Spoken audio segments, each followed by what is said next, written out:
Chapter 7. Everything okay in there? I asked through the bathroom door that was right next to the kitchen.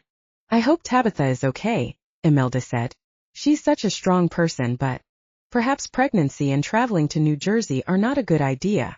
Thank you for that vote of confidence, Tabitha called from the bathroom, before retching into the toilet again. Hank, can you boil the kettle so I can make her some tea? Sybil shouted over the barfing sounds. Of course, I replied and walked to the stove. Sybil had selected the bright red kettle during one of our many trips to Williams-Sonoma, and it always sat on the shelf by the stove.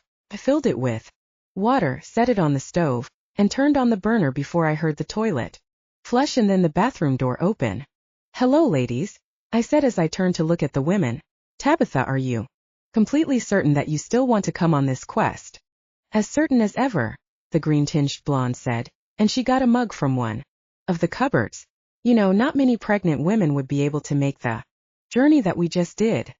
It's true, Sybil shrugged as she pulled out tea bags and added one to each mug. It reminds me of when I ate all those donuts before going on a roller coaster. But this is more dignified, Tabitha was quick to add, because I am carrying the child of the noble savior of Lupercalia, and you were just being a pig. Sybil and Tabitha exchanged a look before breaking into a fit of giggles. I was surprised that Imelda didn't join in the fun, so I looked over at the priestess and saw that her blue eyes were wide with concern. Something wrong, Imelda? I asked. I've never seen a kettle work without fire, she whispered. It's a very strange magic you have in New Jersey. I'd forgotten that other than our meeting with the Joetown guys, Imelda didn't have even half the experience of America that the other girls did. I braced myself for a long and entertaining day of explaining how not everything functions because of magic, though most of the science behind all of our devices could sound magical. Well, if you think that's cool, did you see the tap? Sybil asked, and she pointed at the sink. It produces water, yes, Imelda said. You must have a well underneath the house, I presume. No, I said. It comes through a pipe, if you can believe that. Brings water from the aquifer, so it's always clean and available. Pipes, the priestess muttered. We can get started on deciphering the notebook soon, Sybil said. It's hidden in Hank's study. Uh-huh. I nodded. Wait, isn't there a flower that you need from Lupercalia? Yes, Sybil nodded, and she held up her basket. But all of the Lupercalian ingredients I need are in here. Why am I not surprised? I teased. So all you need is the wasabi? Uh-huh, Sybil said, and she handed Imelda a mug of tea. And before you check, we don't have any left in the house. Tabitha used the last of it when we had sushi. You can take us to the supermarket, right, Hank? Of course, I replied with an eye roll.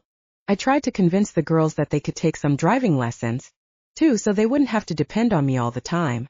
But Tabitha was suspicious of how the car worked, and Sybil was still terrified of the engine. Take us to the what market? Imelda asked, and she looked between all of us. What makes it super? Tabitha and Sybil exchanged an excited look as they sipped their mugs of tea. It's a very large shop, Sybil said, and as the black-haired witch stared into the distance, she took on a dreamy look. And it has every food you could ever conceive of, from every corner of the world as well. There's nothing like it in Lupercalia. The lights shine even when it's dark out, and all of the goods are stored in glimmering plastic wrappers. The light bounces off the boxes and bottles like stars, and you can't help but feel hypnotized by the sheer quantity of it all. Whoa. For a moment we all went silent as Sybil wove the most flattering description I'd ever heard about a supermarket. In fact, something about her passion for the free samples really struck a chord in me. Sybil, Tabitha whispered as she sipped the last of her tea. That was actually extraordinarily beautiful. The witch looked at Tabitha and waited for whatever the punchline was going to be, but no punchline came. Tabitha well and truly thought that Sybil had told a beautiful story about the supermarket. Thanks, Tabitha, Sybil said, and even she sounded surprised. Oh, it sounds like the most beautiful place in New Jersey, Imelda said, and she started to twirl around. Okay, we actually have a lot of beautiful scenery here. I laughed. But yes, the supermarket is very fun. I'm sure it will be a sensory journey for all of us. Come on, girls, Sybil said. We have to get dressed in local clothing so that people don't think we aren't from here. But we're not from here, Imelda said with a shrug. We're from Lupercalia. Yes, but it's just fun to dress up too, Tabitha said. Anyway, I want to. Wear my Uggs. Come on, Imelda, I'm sure we have something that will look cute. On you. Oh, all right, the priestess sighed, though she was glowing brightly as she followed the girls out of the kitchen. I followed them out of the kitchen and up the stairs to the master suite. Heard them rummaging around in one of the giant walk-in closets while Imelda kept asking where all the clothing had come from. I caught my reflection in the mirror and decided to change into some of my own clothes so that I didn't turn up at Whole Foods looking like I'd come back from a Renaissance fair. I carefully removed my armor and weaponry, and then I peeled off the Lupercalian clothing I wore. I studied the contents of my closet for a moment before I selected a gray t-shirt, a Carhartt jacket, and an old pair of jeans. I loved wearing my armor and it made me feel important too, but sometimes there was nothing like a comfy old shirt and a normal pair of sneakers. Now that I was ready to face New Jersey, I grabbed my car keys, wallet, and my smartphone and shoved them in my pocket. Anyone there? I asked as I peered into the other closet. Just a second, Sybil sang as the other two girls giggled. A few more minutes passed before Sybil finally emerged from the closet. Instead of her usual long glossy mane, she'd pulled it into 2 braids and she'd replaced her long flowing dress with a long gingham skirt, a black turtleneck, and her usual jean jacket. She looked like a hippie princess. Gorgeous, I said with a laugh. Am I rating these looks too? If you please, she said as she batted her eyelashes. Then it's a 10, I laughed. Next. Tabitha appeared in a pair of black yoga pants, Uggs, and a fluffy pink sweater. She'd lined her eyes with black kohl eyeliner, and she looked hot as hell. Even though I knew she was pregnant, she wasn't showing at all yet, and she put her hands on her hips and smiled. I'm going for a comfortable look, she sighed. There's a lot of work going on in here. I bet, I said. This look is a 10 as well. Next. Tabitha and Sybil giggled at each other, and finally Imelda stepped out. Imelda definitely looked the most out of place in civilian clothing, but I liked it. In fact, I was pretty sure that if we were in the city or somewhere like that, she would have been scouted by a modeling agency. She was wearing a pair of loose jeans with a black tank top and a black cardigan, along with some of Tabitha's red boots. Her lithe frame and her pixie-like features reminded me of Kate Moss. Oh wow, I said with a nod. Imelda, you look hot as hell. Thank you, she sighed, and the priestess batted her eyelashes. I've never worn pants before, but there's something freeing about them. That they are, Tabitha murmured before smiling at the priestess. Come on. Let's go to the supermarket. You'll love it. It was still kind of chilly when we made it outside, but the sun was sharp and bright, and the sky was a brilliant shade of blue. There was the faint smell of a fire from my neighbor's fireplace, and leaves crinkled under our feet as we walked over to the Jeep. Are we going in the car again? Imelda asked. You bet we're going in the car, Tabitha said as she wrapped an arm around the priestess. It's the only way to travel here in New Jersey. Tabitha and Imelda climbed in the back seat, while Sybil rode shotgun. The Jeep was filled with giggles and laughter as I turned the key, and the engine purred to life as the radio started to play. I hope they have free samples, Sybil giggled. They'll probably start hiding them whenever they see you coming, Tabitha replied from the back seat. Just so you don't eat them all. I laughed as I pulled out of the estate and headed for town. It felt good to drive a car again after so long in Lupercalia. Riding Casanova was fun, but it was hard to beat the feeling of cruising around town in my Jeep, especially when I didn't have anywhere to be. It's so loud around here, Imelda said as we turned onto a busier street. I feel like I'm hearing so much noise pollution, I replied. It can be a real problem, especially in large cities. That's why we bought a house without any neighbors close by, Sybil added. It's hard to believe how quiet it was at the house, Imelda said. Oh, sorry, I said. Cars have horns that you can use to alert other drivers. Usually people honk the horn if someone cuts them off or if they want to get someone's attention. Why did that man honk? Imelda asked. Because he's an asshole, Tabitha replied. Probably, I laughed. So many people, Imelda mused. And so many cars. Look at all those colors. And all different sizes and shapes. The girl likes cars, Sybil said. Who doesn't? Tabitha laughed. I love horses and I love Casanova, but it's hard to beat a trip in the Jeep. So what do we need to pick up at the store? I asked. Well, we'll need the wasabi, Sybil thought. And there are some herbs I want to pick up. We might need some more popcorn as well. Of course we'll need to try all the free samples.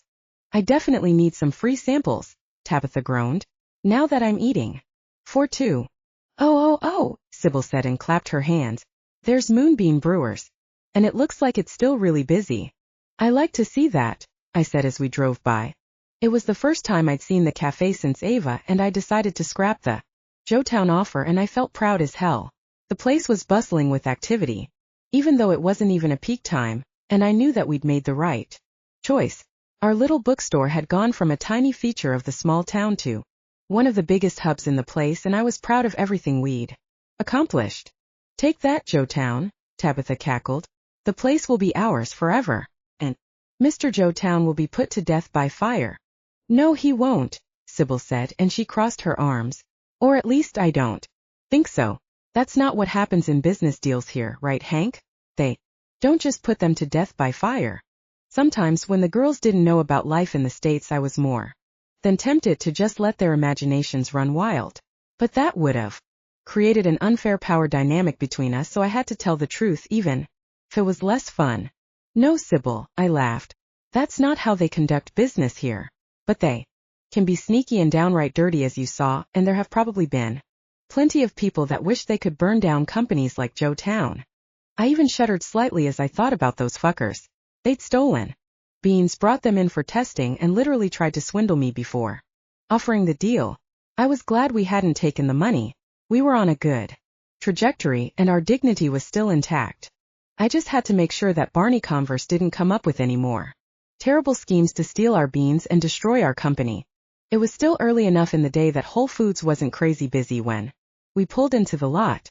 Most of the moms were busy hauling the kids around to various activities, and those who worked were still at the office.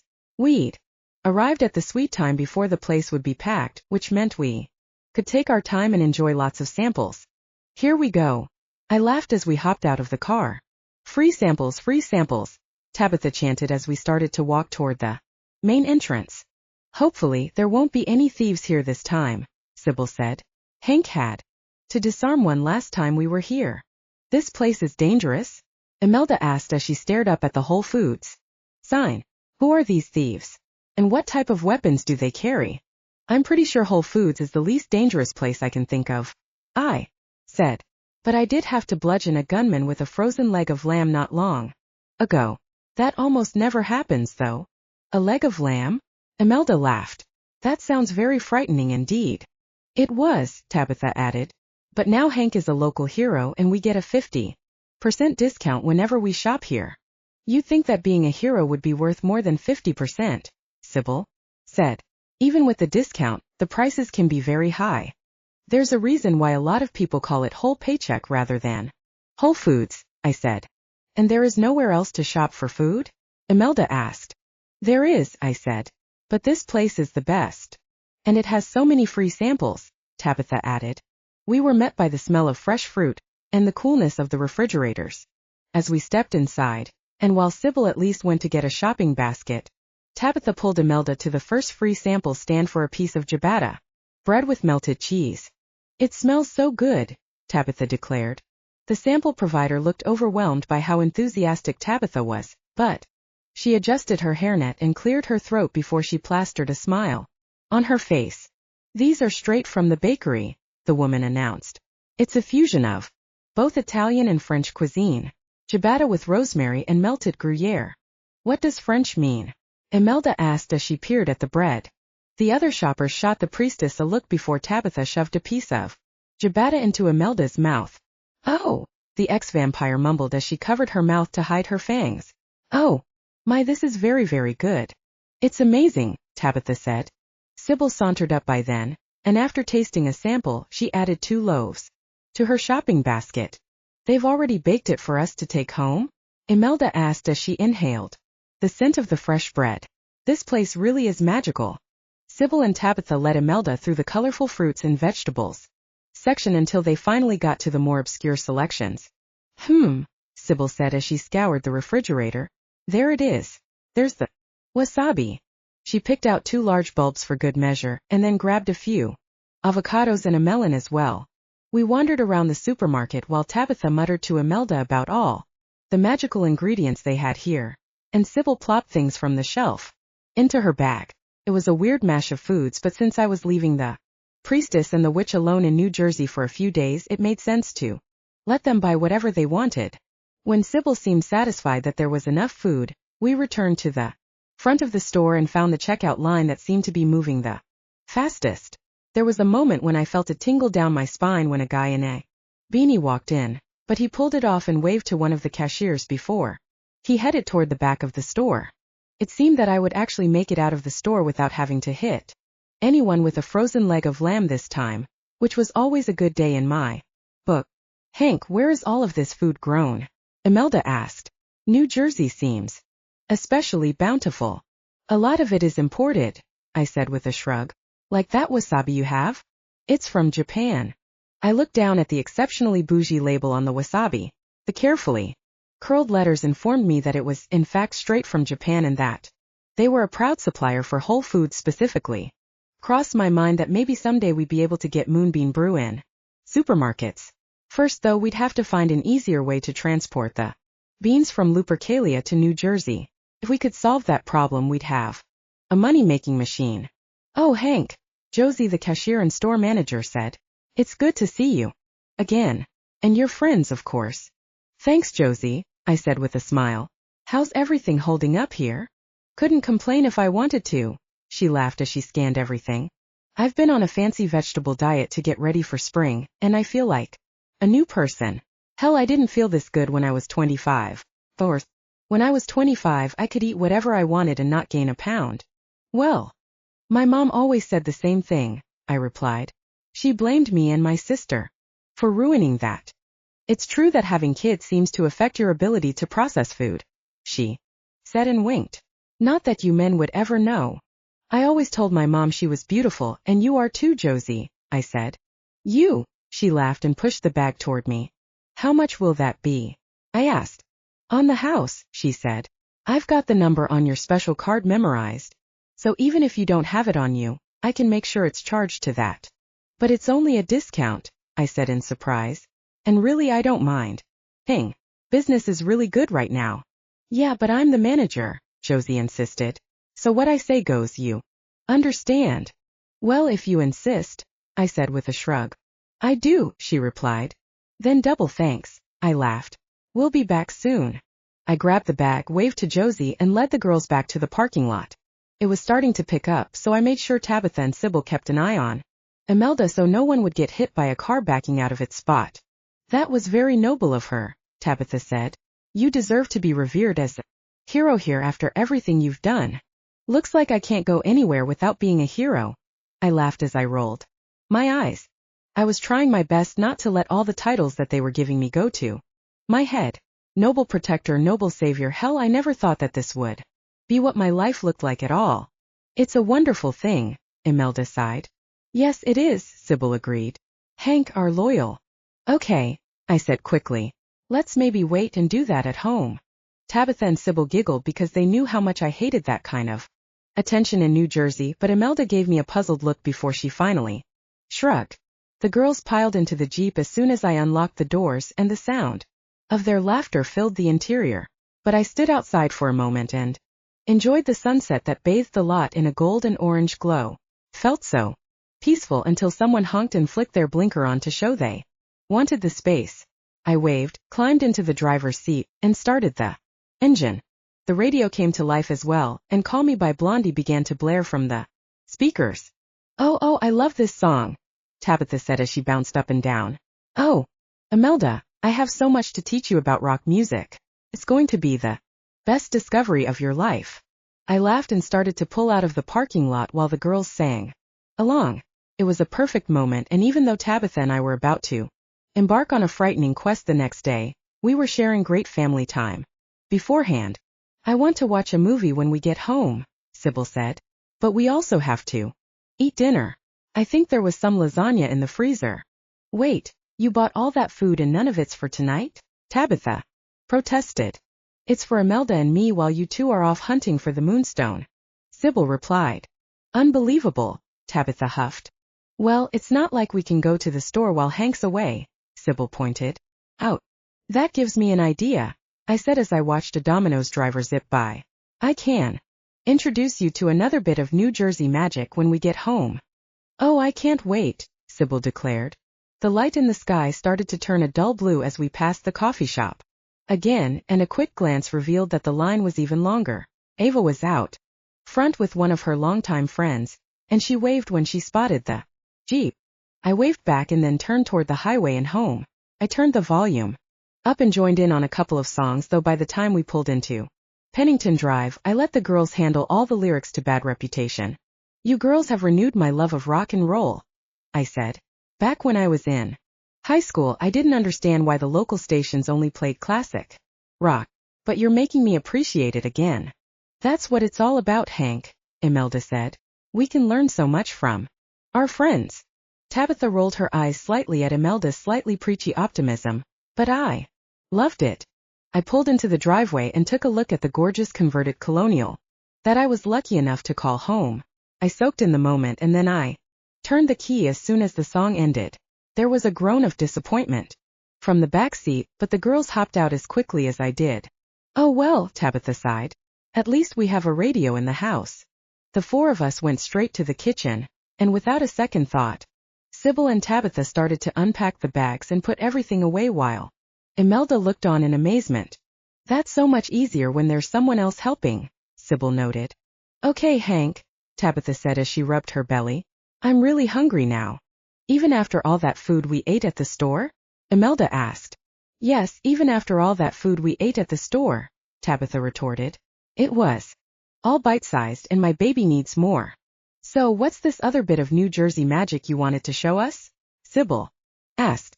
Behold the app, I said as I pulled out my phone and waved the girls over. The what? Tabitha asked as she looked at my phone. How are we going to get food from your phone? Take note, I said and made sure they were all watching. This is called Uber Eats. I clicked on the square, and the familiar menu of local restaurants and different cuisines popped up. So it's like Tabitha's cooking shows? Sybil asked in a confused voice. Like food television? Even better, I said. You click whatever menu you want to see and then you can order food from that restaurant. What happens then? Sybil asked. Do they tell us how to make it? Nope, I said. Someone will bring it to the house. Doesn't usually take that long, but of course that depends on what kind of food you order. Oh, and make sure you leave a decent tip for the delivery person, or it may not get delivered. Oh wow, Tabitha said as she jabbed at one of the links. This is great. I thought Imelda and Sybil might like to try something different one night. While we're gone, I said and shrugged. This way they don't have to cook all the time. Hank, Tabitha whispered. Why didn't you tell us about this before? Because you've been obsessed with your cooking channels, Sybil said with a giggle. We didn't need to order in because you insisted on cooking everything you saw. True, Tabitha shrugged. But things have changed and I can no longer stand on my feet in the kitchen for hours. Hank, before we go on our quest tomorrow, I want to eat every single food on Uber Eats. Okay, well you can't eat every single one, I laughed. But you girls can. Pick something to order for dinner tonight. Here, whatever restaurant you want. Tabitha snatched the phone out of my hand and grinned an evil grin. Sushi, sushi, sushi, sushi, she muttered to herself as if it was some kind of mantra. But Tabitha, Sybil said, I was telling Imelda about what burgers were the other day and she wanted to try one. But I'm the pregnant one, Tabitha said. You want me to get the spray cheese? Again. As the girls bickered over what to order, I headed out of the kitchen and went upstairs to check on Windroth's notebook. I trundled up the beautiful staircase and stopped for a moment to admire the red Calder mobile that was hanging from the ceiling. It was the weirdest decoration, or rather piece of art, that I owned. I knew my dad would have just shaken his head at the thing, but I'd grown attached to the thing after we'd moved in. I turned right at the top of the hallway and passed my room in the girls' extra closet on my way to the study. It was my favorite room in the house, and the smell of pine candles and wooden floors that greeted me when I opened the door calmed me every time. The lights in the study were dimmed since I hadn't been in there recently, and the wood floor creaked as I moved toward the massive desk. It was usually the most peaceful room in the house, but a chill ran down my spine as I pulled open the drawer where I kept Windroth's notebook. The leather-bound book looked perfectly ordinary in the pale light, but I knew that it held secrets that would endanger all of Lupercalia if the information ever fell into the wrong hands. That was the main reason I had brought it to New Jersey, since none of the vampire's underlings could travel to my hometown. But there were pages in the notebook that looked like Windroth had been trying to understand how to move between worlds, and that made me worried about how safe our New Jersey estate really was. It wasn't clear how far along the vampire had gotten, so for now I chose to believe that our safe place was still safe. After a few moments, I shook off the feeling of dread and picked up the leather-bound pages. I rifled through diagrams of the moon, the sun, and various animals, though I shuddered when I found the image of the zombie werewolf that Windroth had created. With the court cipher now dead, Imelda was our only real chance of deciphering the notebook. And even though we'd killed Windroth, there were clearly plenty of other intelligent vampires out there that could carry out his plans. Hell, Windroth had even told us that the plans wouldn't die with him, so it was critical that we finish translating the contents of the book. I set the notebook on the desk so that the girls could find it easily and then moved over to the window. It was dark outside except for a sliver of moonlight that turned the ground silver, though my wolf senses told me that the woods were still full of life. I heard an owl hoot and saw a fox dart across the yard, but there weren't any humans or vampires on the prowl. Satisfied that we were still safe, I headed back to the kitchen. I could hear the girls singing along to the radio when I reached the stairs, and I grinned as Tabitha strained to hit a high note and then started coughing. "Dream a little dream of me," Sybil sang out of key as I neared the kitchen. "I've never heard music like this before," Imelda said. "Well, you'll be hearing a lot of it from now on," I heard Tabitha quip in her low, smoky voice. "They like to play the same few songs on the radio all day long, and just when you think you've finally had enough, they'll find a new playlist to drive you crazy with." "You're not wrong," I said as I stepped into the kitchen. "Yay, Hank," Sybil giggled, and she swirled over to me and put her arms around my neck. "We've ordered enough food to feed all of the servants." "But we don't have any servants in New Jersey," I pointed out. "Well, none that live here. So we're the only ones here." "I'll eat most of it," Tabitha replied. "I'll need to have all my strength tomorrow since I'll be lugging 2 people around instead of just 1 person." "You know, you can stay here if you want," I said. "I'm sure Imelda and Sybil won't mind the extra help with deciphering the notebook." "Hank, I'm not even showing," Tabitha said, even though she just admitted she was doing everything for 2 people. "And you know that I've only been getting nauseous whenever we go between worlds. Besides, this time was way better than last time." "Are you sure?" Sybil murmured under her breath, and Tabitha shot her a glare. Fine, I said. "I'm always happy to have your incredible skills to guide me along the way, but I just want to make sure you'll be safe." "Hank," Tabitha said, "trust me, everyone will be much happier and much safer if I don't have to sit around the house all day." "I'll agree with that," Sybil added. "I guess you're coming with me then," I said. Tabitha cheered and pulled Imelda into a dance, and Sybil and I soon joined in. We danced around the kitchen through several songs until I heard a loud beeping noise that signaled someone was at the main gate. "That will be the food," I said. I sock-skated my way through the dining room into the foyer and clicked on the main security center that was under the stairs. I selected the gate button, and the girls anxiously followed me into the main room and waited at the front door. We heard a car roll up and the sound of footsteps against the gravel. I looked over at the girls, who were all whispering about the food order again.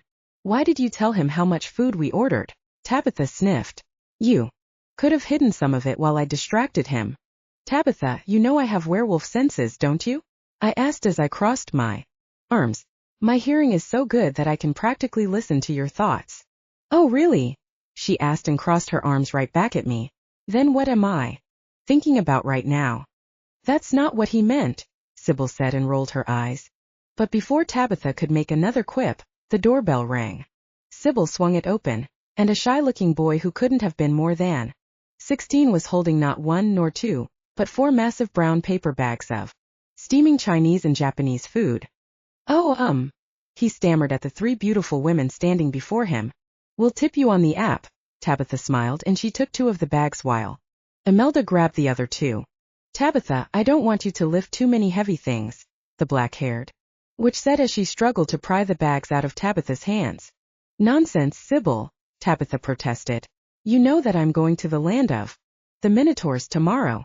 Have a good night, everyone, the courier laughed nervously, and then he waved at us as he made his way back to his car. Imelda shut the door behind him while I looked at the absurd quantity of food that they'd ordered. All right, ladies, I sighed. Let's put this out on the dining table and do it buffet style. Yay! Sybil squealed. Buffet and movie night. My favorite. The night devolved into a series of squabbles over who got the last dumpling. Amid a fast food feast of epic proportions.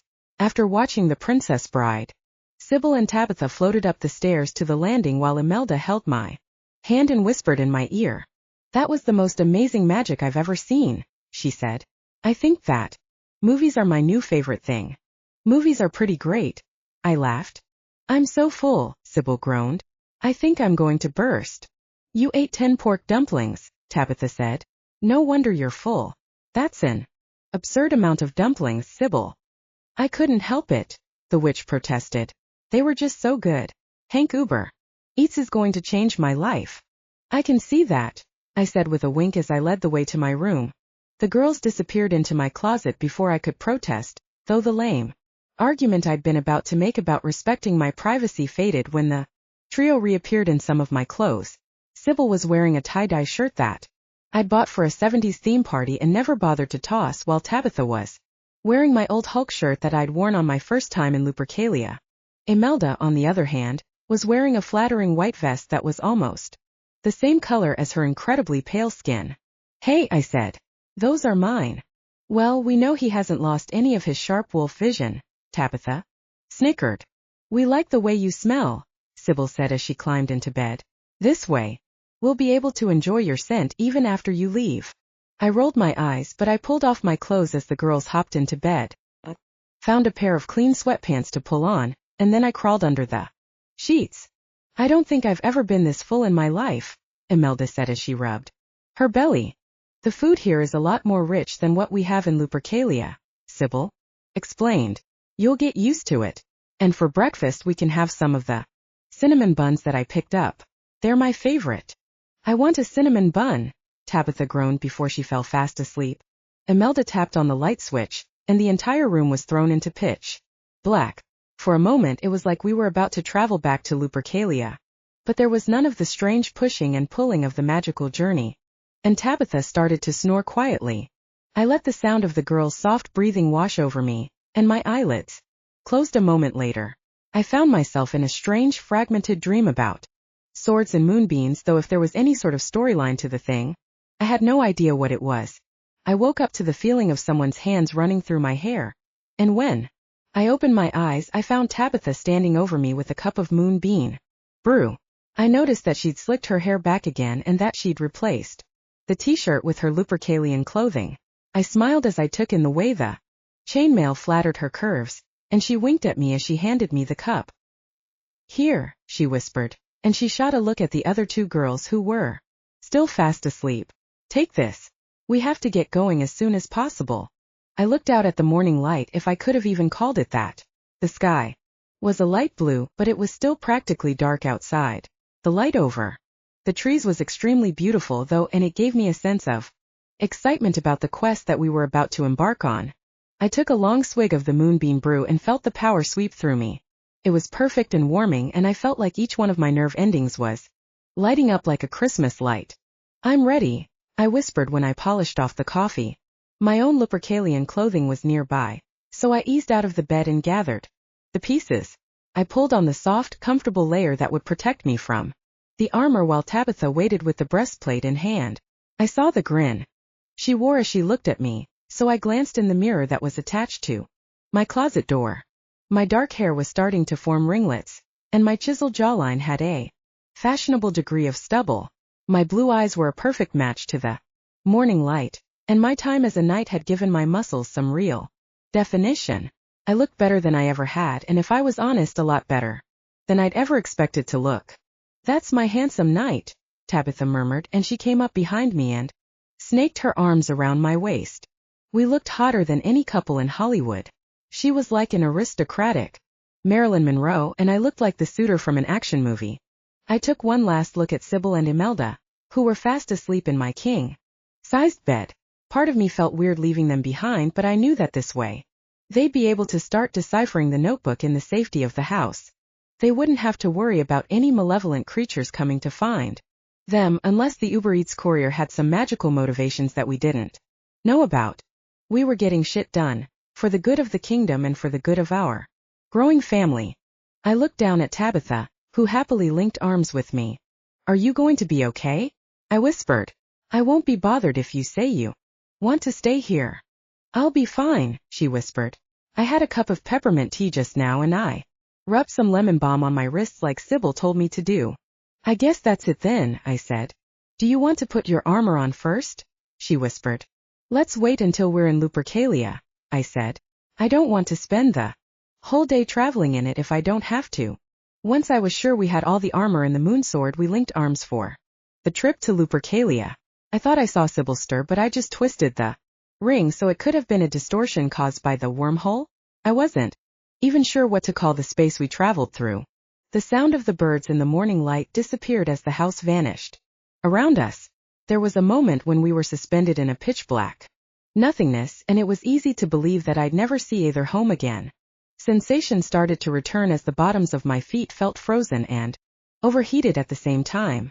I had no idea what caused such strange extremes during portal travel, but at least we never had to deal with jet lag once we arrived.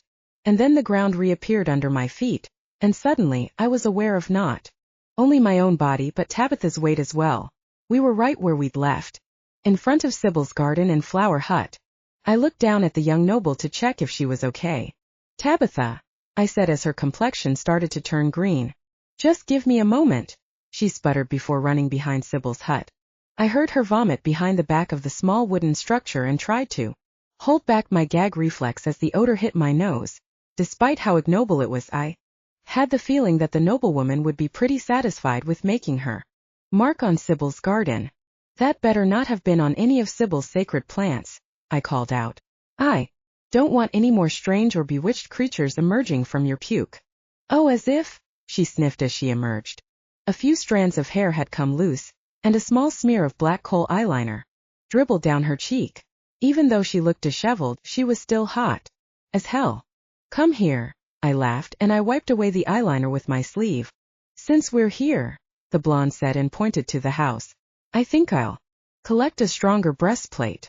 You do have 2 people to protect now, I said with a smile. I can also double-check the maps, she added. I was thinking about it last night, and I may have come up with a better route. Well, I have everything I need, I said. So I'll wait out here and maybe check on the operations or something. She smiled and then ran to the house, though skipping might have been a better way to describe it. It seemed weird to be so excited about leaving on a dangerous quest, but maybe that was why people went on safaris. Too bad they'd never know the true thrill of a hunt. Once I was alone, I shook my head from side to side and my body started to change on cue. I shot up by 3 feet, and dark fur sprouted from my limbs and face. My nose and my ears elongated, and I felt like all of my senses were suddenly amplified tenfold. The Lupercalian estate was always beautiful in the early morning, but I could enjoy it even more when I was in either of my wolf forms. My ultra-sensitive nose caught whiffs of the moonbeams, and I could also smell dew on the grass. In the surrounding fields, the birds sang a slightly different song here, and I could hear small creatures rustling around in the bushes. It was too early for most of the staff to be about. The field hands wouldn't be out for another half hour or so, and the household servants would arrive even later. It felt like I was the only person around, and there was something very soothing in that. I decided it was a good time to check on the estate just to make sure everything looked good. I sauntered by the manor first and then checked on the first few rows of moonbeams. After that, I headed toward the peasants' cottages and the stable where Casanova slept. I spotted a few chickens making their way around the cottages and smiled. I knew these peasants were almost completely self-sufficient, and they were experts at farming their own land as well as feeding themselves. I was happy that I had such a competent community running my estate, especially when I had to keep leaving to go on quests or travel to New Jersey. There were a few candles flickering as people started to rise for the day, but I kept going until I saw the barn. I could smell the hay and feathers that Casanova slept on, even though his direwolf ancestors had slept in the open. Many direwolves still did, but as Charles had once told me, the fierce creatures weren't above a little luxury and the comfort of a soft, warm barn, if it was offered. And with everything Casanova did for me, I was definitely going to offer him his own comfy bed. I walked up to the barn as quietly as I could, but before I could call to the pup, a giant black mass emerged from the mess of hay and feathers and sniffed the air. And on top of the direwolf's head was a very snoozy Prometheus, the piglet, who had once again nestled behind his ears to sleep. Casanova, I whispered. The canine sat up and cocked his head slightly. It was a lot earlier than when I usually got him up, but he thumped his tail to show he was awake. Casanova, we have to go on a mission, I whispered. The giant black mass yawned, and his big pink tongue unfurled. The muscle was about the size of my entire head, and I felt a moment of sympathy for the creatures that had seen Casanova's mouth in their last moments of life. I spotted his leather reins on the side of the stable, so I grabbed them and opened the door for Casanova to exit. The massive black direwolf padded quietly out of his sleeping chamber and did a large downward-facing dog stretch which almost knocked Prometheus off balance and onto the floor. However, just as the piglet was about to roll off of his nose, Casanova tilted his head back so that the snoozing little creature could be comfortable again. It was so damn cute that I smiled at the pup and scratched behind his ears. I fastened the reins around Casanova's head and neck and tried to lead him as quietly as I could to the front of the house so that I didn't wake the servants. When I got there, Tabitha was already out front with a radiant smile on her lips. She'd changed into suede leggings with her knee-high black leather boots and a gray suede turtleneck top underneath a sturdy brown leather jacket. On top of that, she wore both chainmail and a breastplate, which made me happy. The leather is for extra protection, she nodded, and then she banged on the breastplate with her fist.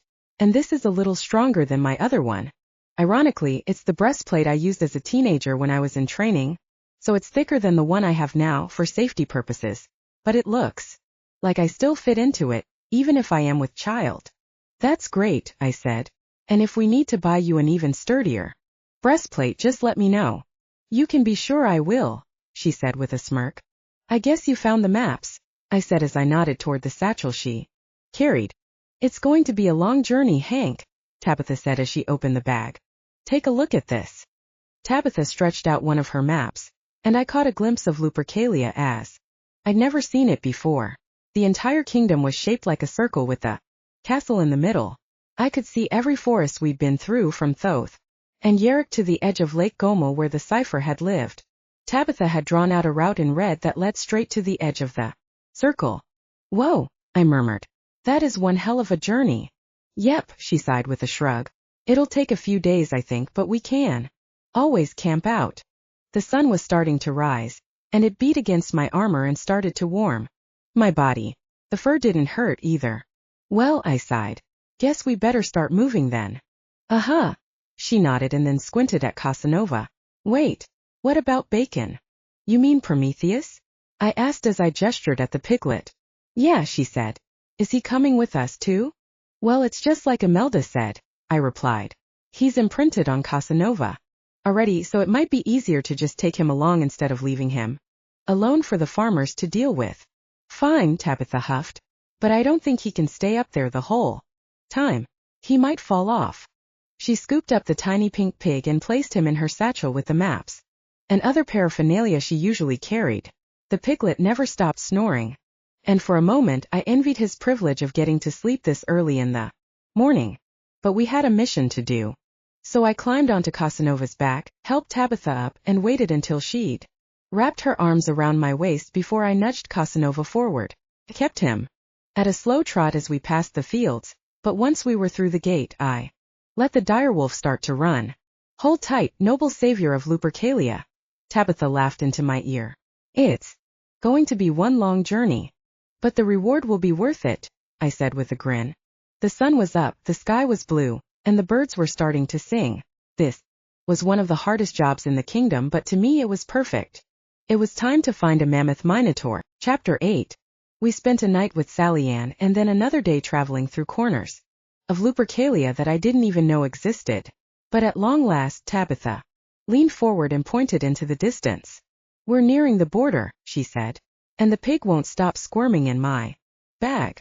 With my super-sensitive wolf hearing, I could hear Prometheus squealing in her bag. But it wasn't a stressful squeal, more of an excited squeal.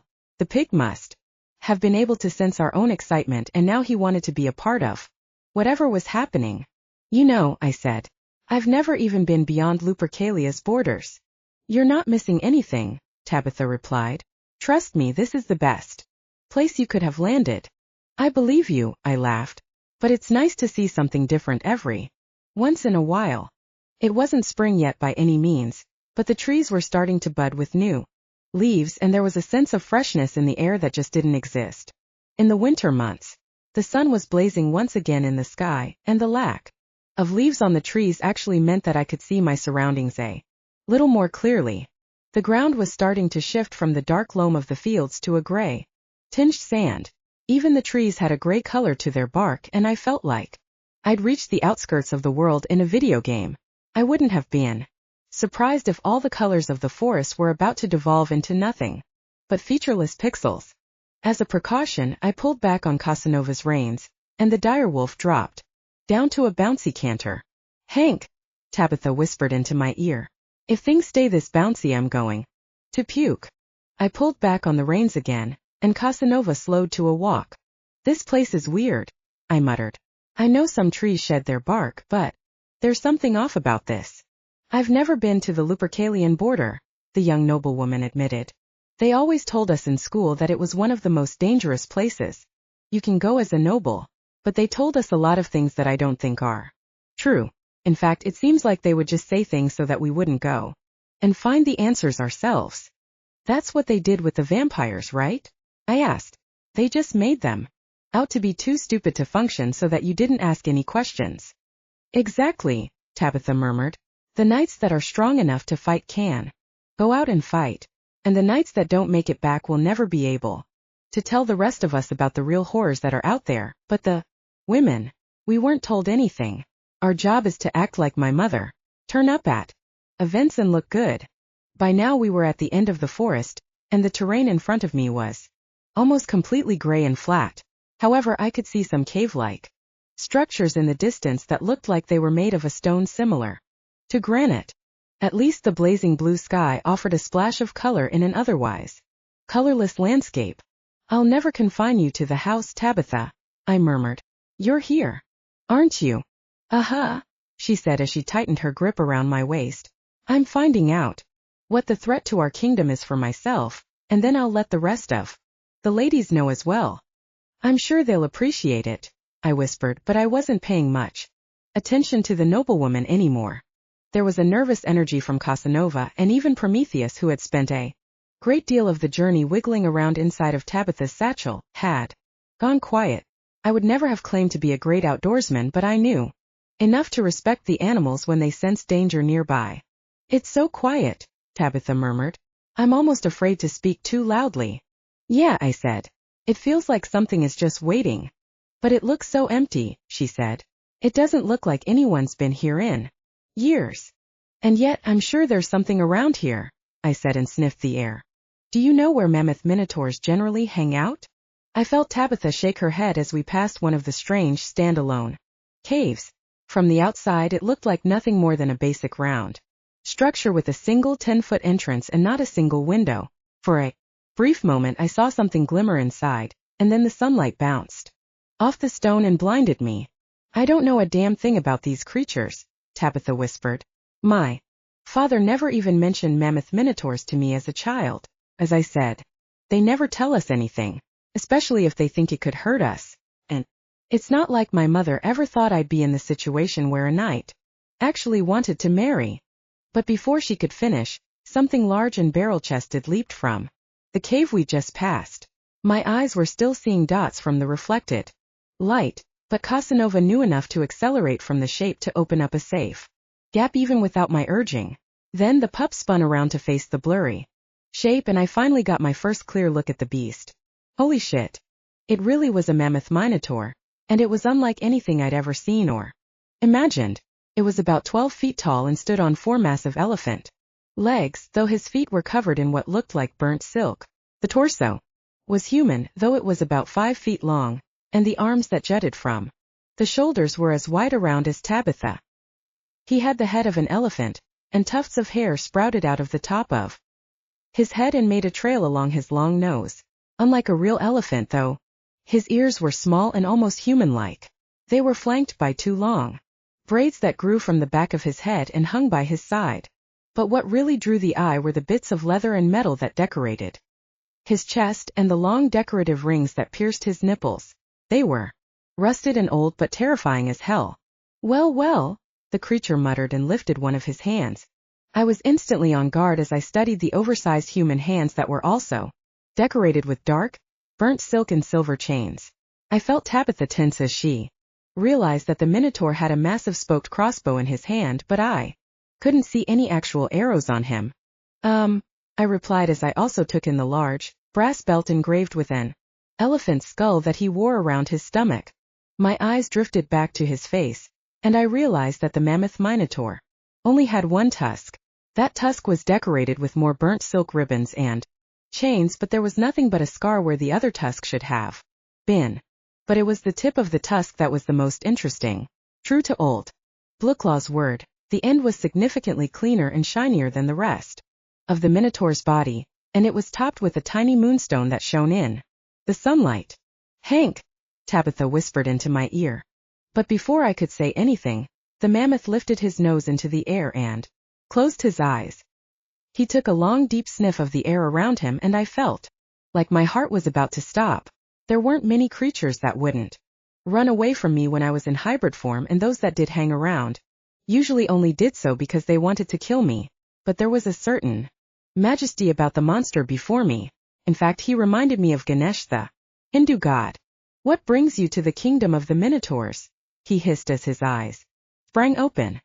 His pupils were almost entirely black, like there was something tempestuous going on behind them, and the whites of his eyes were suddenly so bloodshot that the red veins looked like bolts of lightning. I had to think fast. It didn't seem like pulling my sword on him and getting to work was the right thing to do exactly, so I took a deep breath and puffed out my chest. Time to deal with this like the knight I was, with a code of honor attached to me. "We are still within the realms of Lupercalia," I replied, and I gently stepped off of Casanova and handed the reins to Tabitha while I kept my eyes on the Minotaur the whole time.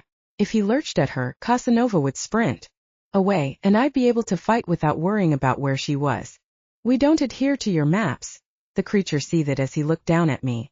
"This is the kingdom of the Minotaurs, whether you haughty dogs who strut around in your shiny armor like it or not. You blue-blooded scoundrels don't keep the peace, you merely rip the beauty of our lands away and take it for yourself." "That's not true," Tabitha piped in, and I threw a look at the noble who was sitting proudly on Casanova's back. "If the Lupercalian palace didn't enforce the boundaries we have with your society, we would be at constant war. You've repeatedly refused to enact any of the peace treaties we've offered." "We don't want treaties," the mammoth Minotaur hissed. "We want what rightfully belongs to us. The Lupercalian kingdom spans over every land on which the moon shines," the blonde said, and she looked around at the gray space we were in. "If you can see the moon, you are in the territory of the moon goddess." "Oh, be civil," the Minotaur groaned as he rolled his eyes. "We're not going to fight. You know us lowly monsters have a society as well, even though we're not blue-blooded dogs." "I am not blue-blooded," I replied. "My blood is red."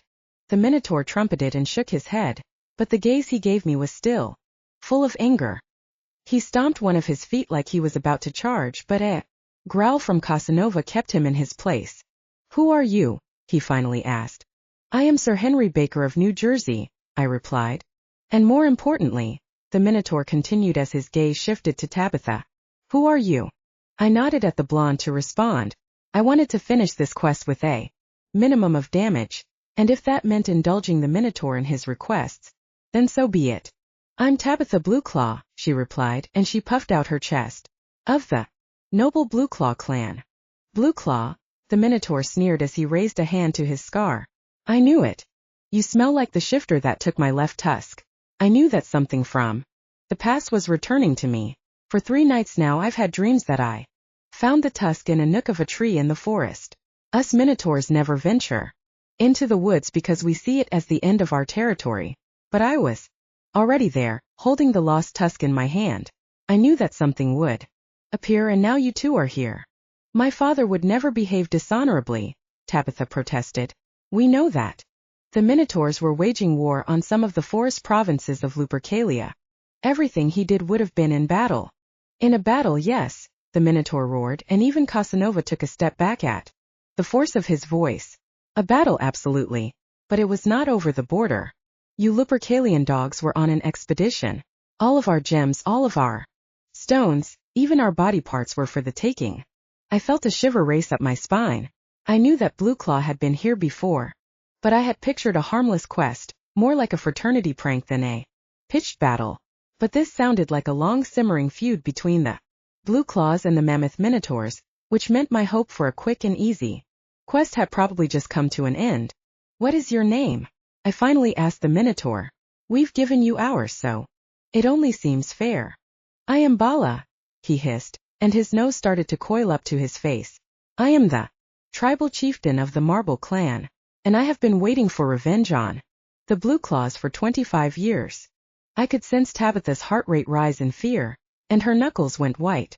As she clutched Casanova's leather reins even tighter, I saw that even the big black direwolf looked like he'd just seen something scary. It certainly looked like we weren't going to negotiate our way out of this. 1. My grip around the moon sword tightened, and I took a deep breath through my nose and puffed out my chest in preparation to fight.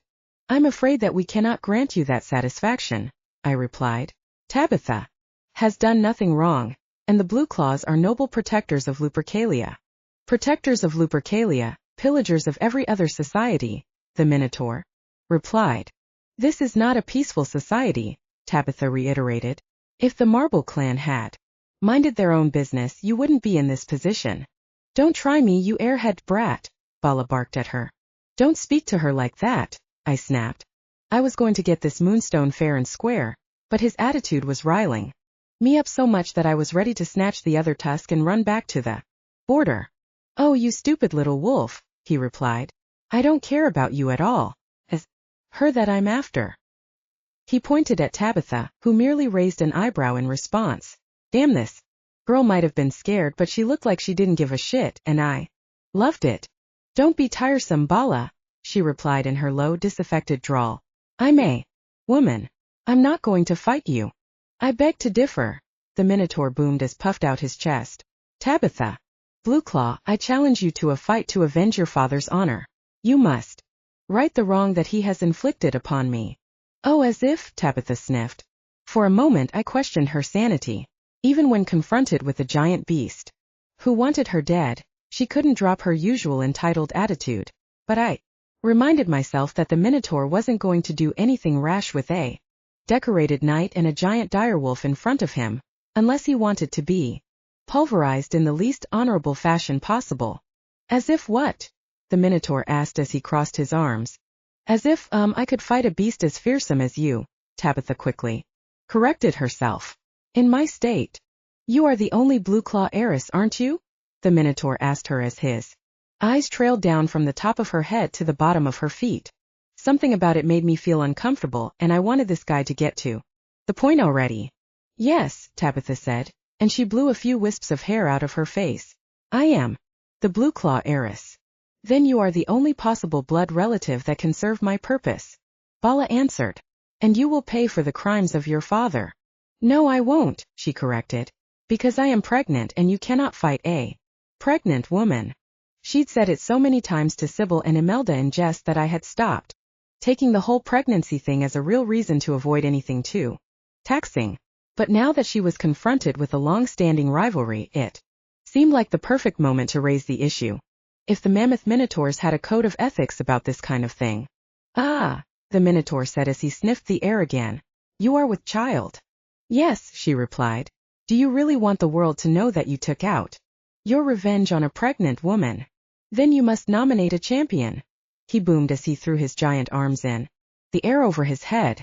If the moment had been even slightly less pressing, then I'm sure Tabitha would have rolled her eyes and said something along the lines of, "Oh no, I wonder who that's going to be." But this was serious, and the blonde straightened up and pointed at me. "I nominate my champion to be Sir Henry Baker of New Jersey," she said with a nod, "as he is the only representative of mine that is present."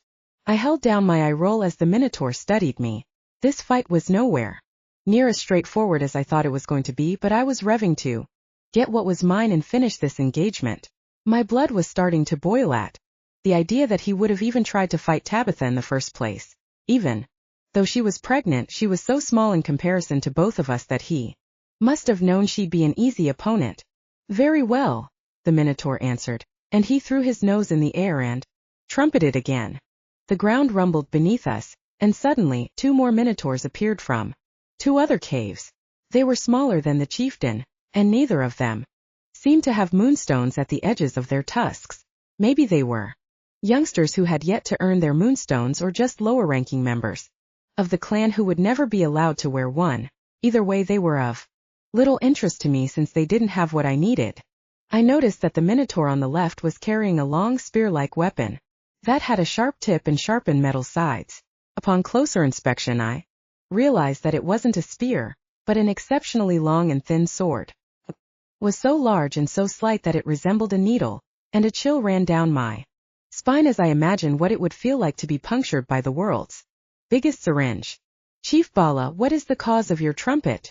one of the Minotaurs asked as he sneered at me, though I have a good idea of what it might be since there are blue bloods on our lands.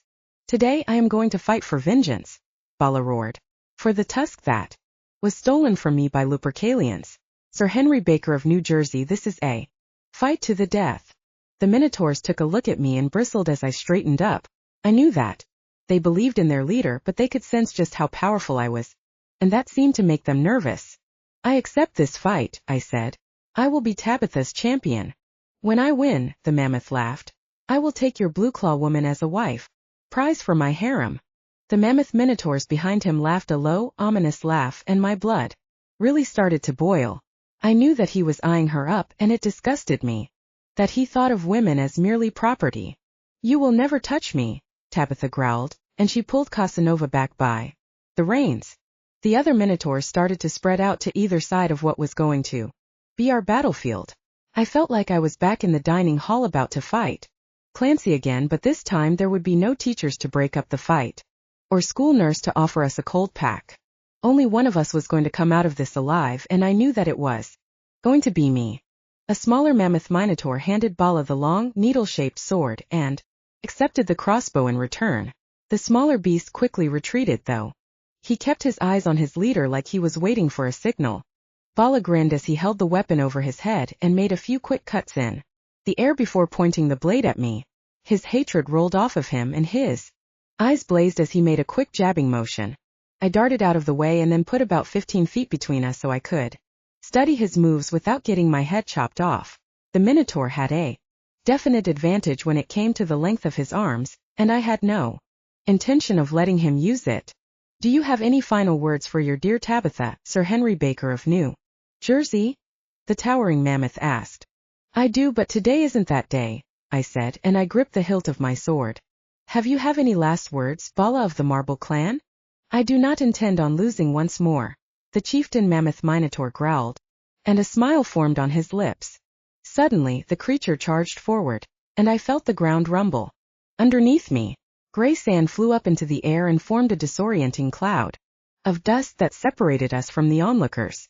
The chieftain swung the blade at my neck, but I managed to block it with my moonsword. A sound like nails on a chalkboard filled the air as the 2 weapons smashed against each other. I stood firm and took a quick look at the Casanova-shaped handle of my sword. I was protected, and I was going to fight this fucker until I had his moonstone. I could feel the dust and sand start to get to my eyes, and even though tears started to fall, I knew I was going to get what I wanted. "What's wrong, dog?" the Minotaur laughed when he saw my face. "Did you just realize you're going to lose? Or maybe you can't handle the terrain?" "Damn you," I muttered, and I lunged forward and tried to swipe at one of his impressively thick arms. The mammoth Minotaur reared back on his hind legs, and I had to back off before he crushed me. I scrambled to a spot just beyond his reach and then stood my ground as the angry chieftain charged forward and swung his thin, javelin-like sword in a wide arc. I could hear the blade whistle through the wind as it fell toward me, but I dodged to the side at the last second and leaped forward. I managed to plunge the blade of my moon sword into his left arm, and I chortled when I realized that the skin wasn't all that thick or tough.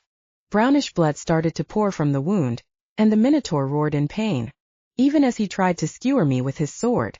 The thick dust could cut both ways, so I rolled to the side and stayed flat beneath the gray cloud. It was like fighting in smog, and I had to hold my breath so I wouldn't start coughing and give away my position. "Come here, little puppy," Bala roared. "Come out and play. Or are you too scared?" The dust was so thick from our motion that it felt like we were in some kind of a smog together. Despite the dust and the tears in my eyes, I could still see the sword. Whenever he waved it in the sunlight, I waited until he started to jab blindly at the dust, and then I smashed it with my moon sword. I'd hoped that I could at least force the mammoth minotaur to drop the blade, though what I really wanted was to destroy the sword. But the needle-like weapon was stronger than I realized, and all I did was send a spray of sparks into the air. Bala grunted as he tugged on his sword, and he finally managed to pull it free. I started to dodge away again, but he swung the sword so fast that it pierced the spot between my armpiece and my left gauntlet before I could move out of range. "Damn!" I wheezed as I knocked the sword away, but the mammoth minotaur followed up with a haymaker from his left fist that felt like being smashed in the face by a watermelon made of concrete. I was momentarily staggered as I saw stars, and it took everything I had to stay on my feet and maintain consciousness. If I fell unconscious now, I'd be as good as dead, and goddess knows what would happen to Tabitha if that happened. Once I got my feet back under me, I took stock of the situation. Red blood was starting to drip out of my gauntlet and run down my arms. My lung was pierced, and if I had been a normal man, I would have been a dead man walking. At least I had super healing powers thanks to my werewolf blood, so I took a few steps to give myself time to recover. "Not long now, Avenger of the Blue Claws," the chieftain roared and twirled his sword with a celebratory flourish. But he made a fatal mistake. His excitement at his success caused him to be reckless and wild, and he didn't have control of his long sword. He tried to aim for my other arm with a dramatic overhead slash, but his hand was shaking just a little too much to be accurate. I shifted slightly, and his sword clanged against my armor and left a massive gouge in it, but now his bare chest was wide open above me. I jumped forward before he could draw back. I plunged the moon sword into his chest. For a moment we looked at each other eye to eye, and then he blinked and looked down. He let out a deafening roar that echoed through my armor and made my body vibrate. I couldn't move because of how much my armor was shaking, but it didn't matter. I had killed him, and he knew it. The dust started to clear, and I watched his dark eyes widen as he looked down at my gauntlet. "Your blood is red," he murmured before his eyes rolled back into his head. The chieftain's massive body swayed a few times before it crashed to the ground in another giant cloud of dust. I stood over the fallen creature, took a deep breath, and then pulled my sword out of the clean wound in his chest. Some of the other mammoth minotaurs took a few steps toward us, but there was something I needed to do before I dealt with whatever came next. I leaned down for a closer look at the tusk, and I saw that the tip had been carved to accommodate the large, glittering moonstone. When Bala had been standing in front of me, it had looked so small, like a random piece of glitter, but now that I could see it up close, I was amazed. It was the size of a marble, and it shined in the afternoon sunlight. I grabbed his tusk with one hand, and with the other I tugged at the moonstone a few times before jiggling it out of the tip of the tusk. After a bit of consideration, I decided it would be prudent to take his whole tusk too, so I spent a few seconds cutting it out of his head and putting it into my pack. Took one look at the pearl-like stone in my gauntlet before nodding to myself and standing back up. "Your leader is slain," I announced to the other mammoth minotaurs, who bent down on one knee. "You will now have to find a new chieftain." The other mammoth minotaurs hung their heads in sorrow as I started to walk away from their leader and back to Tabitha and Casanova, who had watched from a careful distance of about 20 feet away. The members of the Marble clan started to hum a low song over their dead leader and swayed from side to side. "Perhaps your new chief will be more interested in making a peace treaty," I mused to the mammoth minotaurs. I kept my moon sword in my hand in case any of the youngsters decided to attack me, but no one seemed interested in taking up Bala's need for vengeance, and the only sound was the low humming of their dirge. Tabitha, I said as I drew even with my direwolf. Are you hurt? She asked as she leaped off of Casanova. I saw him strike you. Under the gauntlet. I realized that she was cradling Prometheus in her arms, and the tiny pink piglet looked up at me and blinked a few times as Tabitha picked up my left hand. I'm fine, I said, which was true.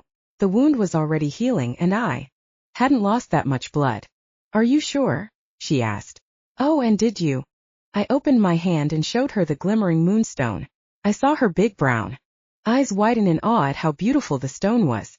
It's right here, I assured her, and I felt a smirk form across my wolf face. You're all mine, Tabitha. She hopped up and down and brought her hands to her mouth. I knew you'd get it, she giggled, and she took the piglet in one hand and furrowed around in her satchel with the other. Here, put it in this. She pulled out a small deep blue velvet bag with the letter B inscribed in gold.